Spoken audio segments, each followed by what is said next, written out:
નમસ્કાર. TAT secondary તેમજ higher secondary મેન્સની તૈયારી કરતા એસ્પિરન્ટ્સ મિત્રો, સ્વાગત છે તમારું આપણી પોતાની યુટ્યુબ ચેનલ વિદ્યાસંકુલ ગુજરાતીમાં.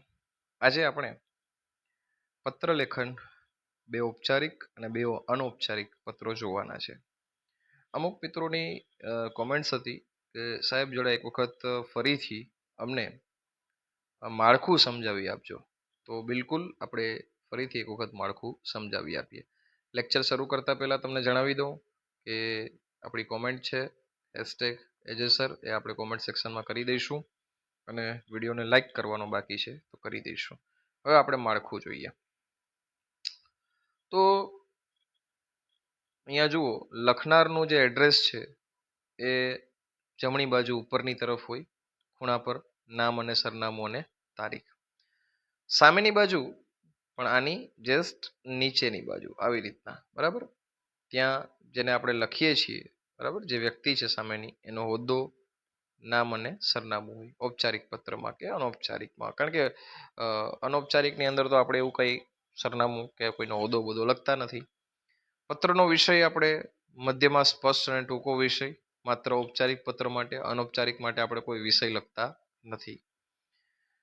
4 નંબરની વાત કરો તો પ્રથમ ફકરો, બીજો ફકરો તો બંનેમાં આવશે, બરાબર. પ્રસ્તાવના અને લખવાનો જે મુખ્ય હેતુ છે પ્રથમ ફકરામાં, અને બીજા ફકરાની અંદર મુખ્ય સમસ્યા બાબતનું વિગતે વર્ણન અને એની ઉપાય અને અપેક્ષા.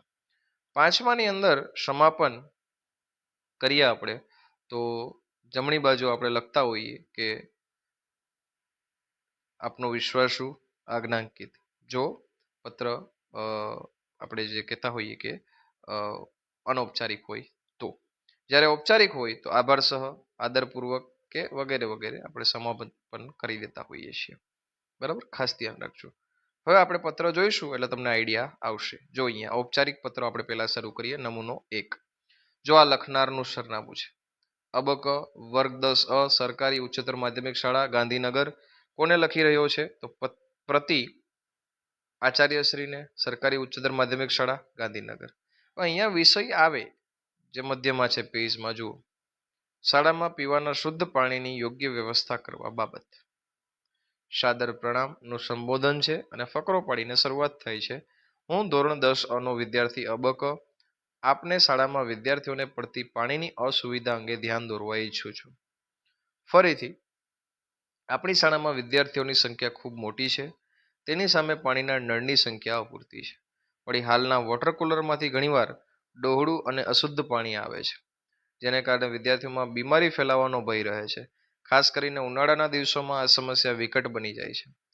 માટે વિનંતી છે કે શાળામાં નવા વોટર ફિલ્ટર એટલે કે આરઓ સિસ્ટમ મુકાવવામાં આવે અને પાણીના નવા નળની વ્યવસ્થા કરવામાં આવે, જેથી તમામ વિદ્યાર્થીઓ સ્વચ્છ અને પૂરતું પાણી પીવાનું મળી રહે. આશા છે કે આપ આ ગંભીર બાબતે ત્વરિત અને યોગ્ય પગલાં લેશો. આભાર સહ.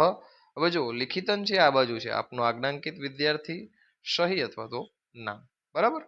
ચાલો, આ હતો આપણો ઔપચારિક પત્ર.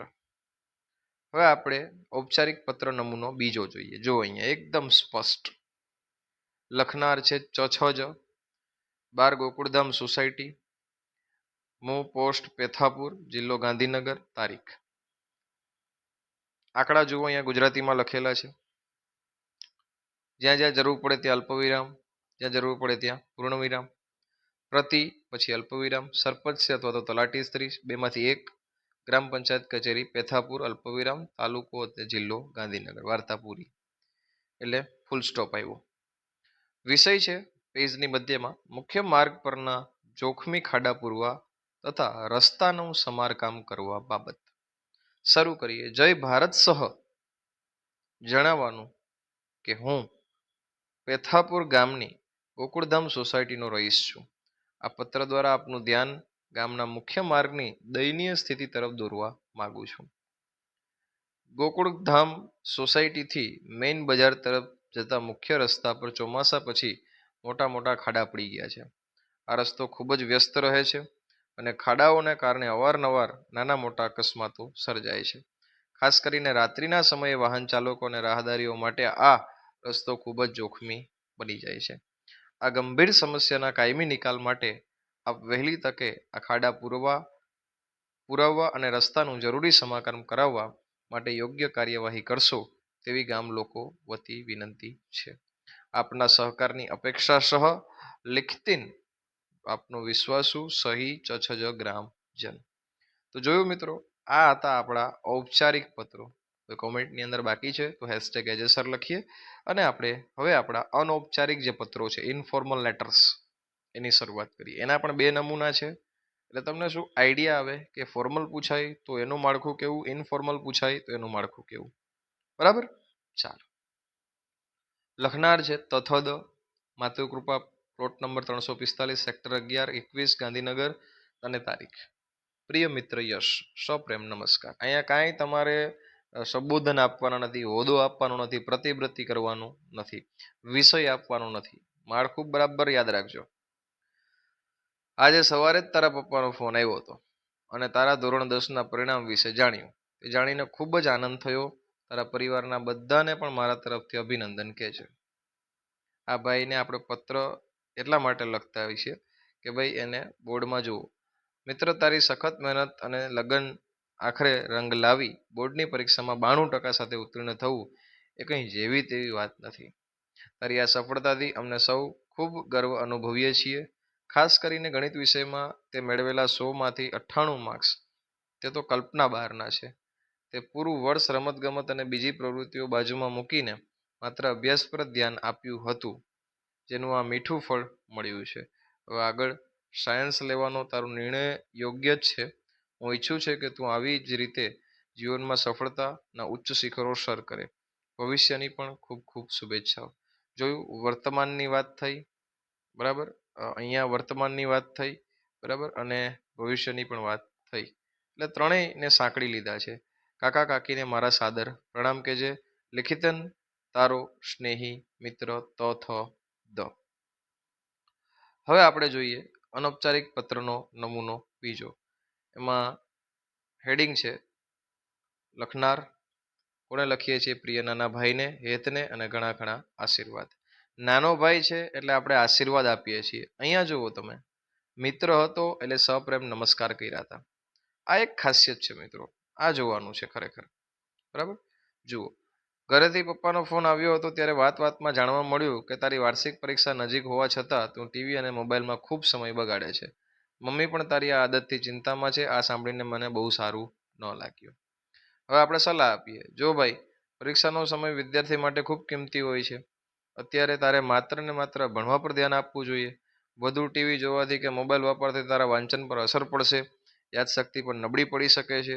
હું એવું નથી કહેતો કે સાવ બંધ કરી દે, પણ માત્ર થોડો સમય રિફ્રેશમેન્ટ માટે જ તેનો ઉપયોગ કર. અત્યારે તું મહેનત કરશે તો તારું પરિણામ સારું આવશે. પછી આપણે વેકેશનમાં સાથે મળીને ખૂબ મજા કરીશું. આશા છે કે મોટાભાઈ તરીકેની મારી આ શીખ તું માનીશ અને આજથી મોબાઈલ ટીવીને મોં છોડી વાંચનમાં ધ્યાન પુરવીશ. ઘરમાં સૌને મારા પ્રણામ કહેજે. લિખિતન તારો મોટો ભાઈ અને આ આજ્ઞા. બરાબર, આ એક વખત સૂચના છે મિત્રો, ખાસ જોઈ લેવી, જે તમને પરીક્ષામાં ઉપયોગી નીવડી શકે છે. અને થેન્ક યુ. આપણે વેરી સૂન આપણા નેક્સ્ટ લેક્ચરની અંદર મળીશું. બરાબર, અહીંયા ધ્યાન આપજો કે ઔપચારિક અને ઔપચારિક પત્રમાં વિષય ફરજિયાત લખવાનો હોય છે, જ્યારે અનૌપચારિકની અંદર વિષય લખવાનો થતો નથી. સંબોધનનું જે અને સમાપન છે તો વડીલો કે અધિકારીઓ માટે યોગ્ય વિનમ્ર શબ્દો જેમ કે પ્રતિ, સાદર, પ્રણામ, આપનો, આજ્ઞાંકિત, વિશ્વાસુ વગેરેનો ઉપયોગ કરવો જોઈએ. શબ્દ મર્યાદા, મુખ્ય વિષય વસ્તુ 2 થી 3 ટૂંકા ફંકરાઓમાં અને આશરે 100 શબ્દોની મર્યાદામાં સ્પષ્ટ લખવું જોઈએ. પરીક્ષામાં નામ, સરનામું, પ્રશ્નપત્રમાં આપેલ નામ અથવા તો ન આપ્યું હોય તો સરનામું જે આપ્યું છે વાપરવું જોઈએ. અને ન આપેલું હોય તો અ બ ક કે ક ખ ગ દર્શાવવું. અહીંયા કોઈ ભૂલભાલ થવી જોઈએ નહીં. મને આશા છે કે આપણો આ જે લેક્ચર છે એ તમને ખૂબ જ ઉપયોગી નીવડશે અને પત્રલેખનની જે માહિતી છે એ તમને પરીક્ષામાં ખૂબ ઉપયોગી નીવડશે. હજુ પત્રલેખનમાં જો તમારે કંઈ વિશિષ્ટ જરૂરિયાતો રહેતી હોય તો તમે ચોક્કસથી અમને કોમેન્ટ સેક્શનની અંદર જણાવજો. અમે આપણી દરેક કોમેન્ટો વાંચીએ છીએ અને એનો પૂરતો રિપ્લાય પણ આપીએ છીએ અને બનતા બધા જ પ્રયત્નોથી એને સોલ્વ કરવાનો પ્રયત્ન પણ કરીએ છીએ. ચોક્કસ આ પીડીએફ તમને વેરી સૂન એટલે કે આવતીકાલે સવારે ટેલિગ્રામમાં મળી જવાની છે. તો એને ખાસ ત્યાંથી એક વખત જોઈ લેવી. બરાબર, ગોખવા કરતાં માળખું યાદ રાખવાનો વધારે પ્રયત્ન કરવો જોઈએ. કોમેન્ટની અંદર બાકી હોય તો #એજેસર કોમેન્ટ આપીએ મિત્રો. અને વિડીયોને લાઈક પણ કરીશું આપણે. અને પરીક્ષા માટે હવે તો ઓલ ધ બેસ્ટ એક જ વિકલ્પ રહી જાય.